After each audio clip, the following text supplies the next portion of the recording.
Warga desa digemparkan dengan kematian-kematian yang beruntun. Kematian yang mengerikan dan penuh misteri. Kejadian itu terulang lagi. Rupanya, sosok wanita penghuni kalung keramat itu semakin lama dirinya semakin dikuasai oleh iblis yang telah bersekutu dengannya. Ia telah terperangkap oleh iblis. Karena dendam sesaat telah membuat dirinya jauh melangkah ke lembah hitam, lembah kesesatan. Sebut saja dia Anjani. Maaf, nama aslinya nggak boleh disebut. Khawatir ada apa-apa. Malam itu, Anjani lagi habis mandi.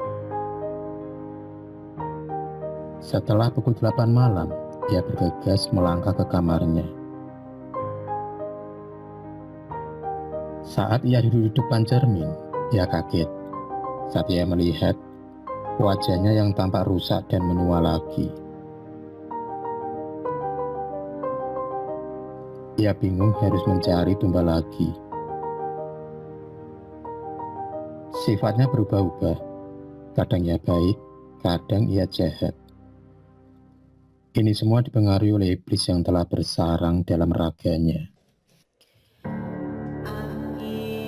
Sudah 3 hari, Anjani tidak keluar rumah karena wajahnya yang kini berubah rusak dan menua.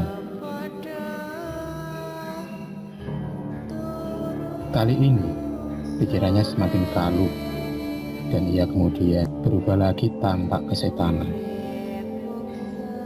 Iblis yang berada dalam raganya mulai menguasai pikiran Anjani lagi. Malam pun semakin larut. Suara-suara binatang malam silih berganti bersaut-sautan, seakan sebagai pertanda akan ada kejadian yang mengerikan di desa itu. Suara angin malam dan hawa yang begitu dingin mulai menyelimuti desa itu. Tampak 2 warga desa yang lagi ngeronda malam itu. Mereka seperti ketakutan dengan suasana malam itu. Suasana yang begitu aneh dan ganjil. Kang, bengi iki kok koyone aneh ya, Kang. Awakku kok merinding, Kang. Yo, Lek. Aku yang ngerasa ngono kok, Lek. Bengi iki aneh.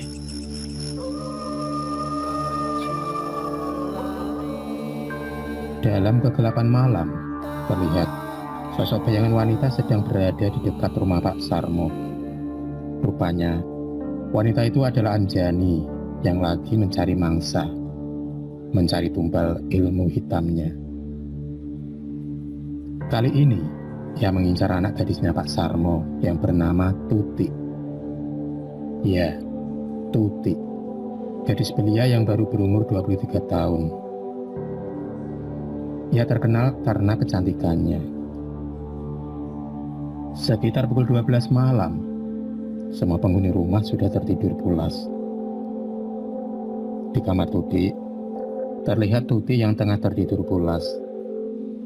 Ia tak sadar kalau ada bahaya yang sedang mengancamnya. Sekejap saja, Anjani sudah berada di dalam kamar Tuti. Bukan suatu hal yang aneh. Semenjak mempelajari ilmu hitam, Anjani bisa menghilang dan menembus benda. Makanya, dengan mudahnya, ia berada di kamar tidur Tuti. Anjani melihat Tuti yang tengah tertidur pulas. Gejolak dalam darahnya mulai bangkit. Secepat kilat, Anjani mencekik dan segera menggigit leher Tuti. Ia kemudian dengan lahapnya meminum darah Tuti. Tuti yang kaget dan tak berdaya, sontak menjerit. Namun, Tuti tak dapat berbuat apa-apa. Ia kemudian terkulai lemas dan tewas seketika itu juga. Pak Sarmo, yang tengah tertidur pulas, kaget terperanjat saat ia mendengar cerita anak gadisnya itu. Ia pun segera beranjak dari tempat tidurnya, dan ia pun bergegas berlari ke kamar Tuti. Saat pintu itu dibuka, betapa kaget Pak Sarmo saat ia melihat tubuh anak-anak yang terbujur kaku di atas ranjang dengan luka di leher seperti bekas gigitan. Pak Sarmo masih tak percaya kalau anaknya telah meninggal dengan luka yang mengerikan. Malam itu, warga desa dibuat gempar lagi dengan kematian Tuti. Kematian yang mengerikan yang selama ini terjadi di desa itu. Pagi pun tiba. Kematian Tuti kini telah menjadi kematian yang misterius di desa itu. Tuti adalah korban kelima kalinya. Suasana rumah duka tambah ramai akan para pelayat.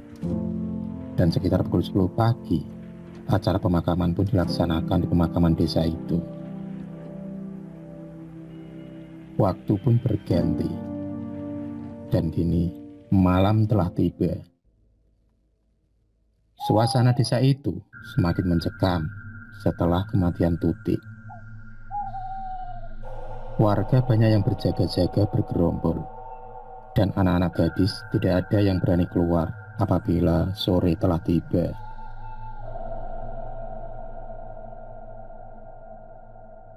"40 hari kemudian, di sisi lain, di sebuah gubuk tua, terlihat seorang kakek tua yang tengah duduk bersemedi.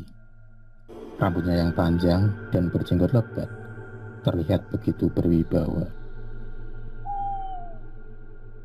Kakek tua itu berumur sekitar 70 tahunan. Namanya adalah Mbah Sodikin.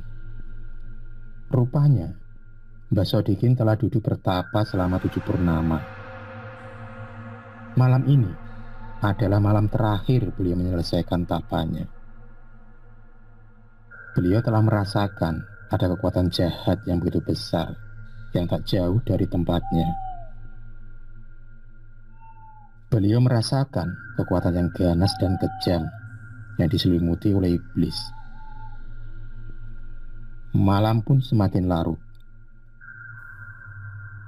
Kedua mata Mbah Sodikin kini mulai terbuka, pertanda kalau tapa beratanya sudah selesai. Itulah pertama kalinya Mbah Sodikin membuka matanya setelah 7 purnama ia terdiam dalam tapa beratanya.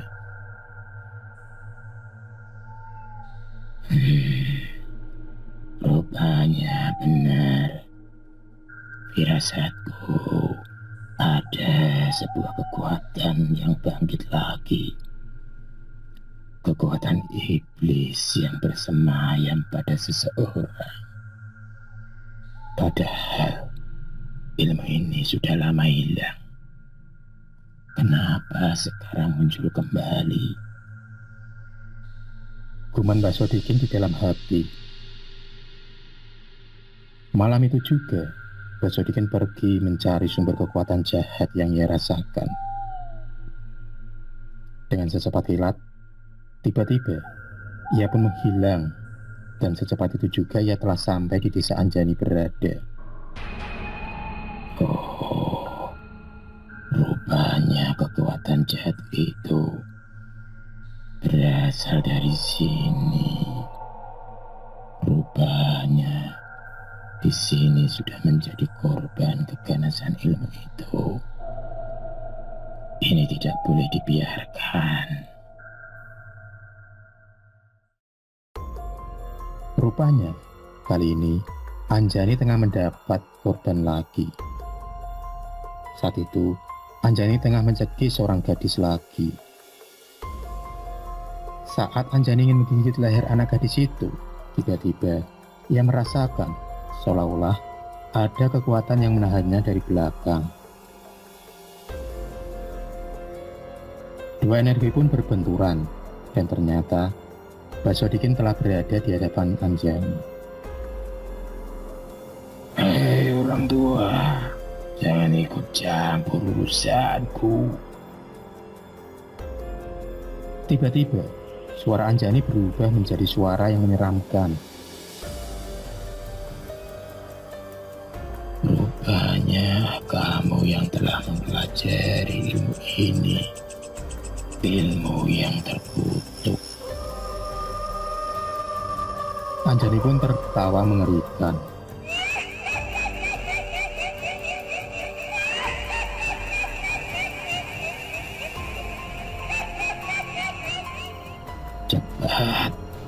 Cepat kau tinggalkan ilmu ini.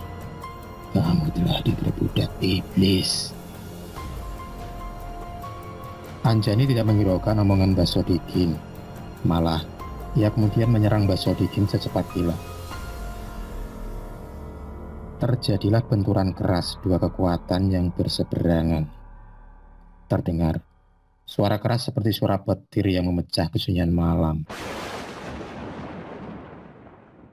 Penduduk desa yang mendengar suara ledakan itu pun kaget. Dan kemudian mereka beramai-ramai mencari asal dari suara itu. Akhirnya mereka tiba juga di mana mereka melihat seorang kakek tua yang tengah bertarung dengan seorang nenek tua yang berambut panjang, yang awut-awutan dan bermuka rusak. Rupanya, nenek tua itulah yang telah menyebar maut kematian di desa mereka. Terlihat, mereka berdua bertarung dengan sengit. Saling adu kekuatan pun tak terhindarkan. Rupanya, mereka berdua sama-sama ampuhnya. Warga yang menyaksikan pertarungan mereka hanya terbengong-bengong dan tak bisa berkata apa-apa. Rupanya, Mbak Sodikin belum mengeluarkan seluruh ilmunya. Kali ini, Mbak Sodikin kemudian mengeluarkan ilmu tingkat ketujuhnya. Tak ayal, seberkas sinar putih melesat dari telapak tangan Mbak Sodikin, dan dengan cepat meluncur dan menghantam tubuh Anjani dengan kerasnya. Seketika itu juga, tubuh Anjani terpental, terpelanting, dan terbakar. Dan tiba-tiba, tubuhnya berubah menjadi asap dan masuk ke dalam kalung yang ia pakai. Kalung pemberian dari gurunya. Bersamaan dengan itu, tiba-tiba, kalung itu pun menghilang dan terdengar suara yang memecah malam itu. Kau akan bebas. Ingat itu. Melihat hal ini, para penduduk menjadi lega karena sosok peneror kematian di desa mereka telah hilang. Mbak Sodikin cuma berpesan kepada para penduduk agar meningkatkan ibadah dan sholat, supaya terhindar dari gangguan iblis dan setan. Dan kemudian Mbak Sodikin menghilang dari pandangan mata mereka.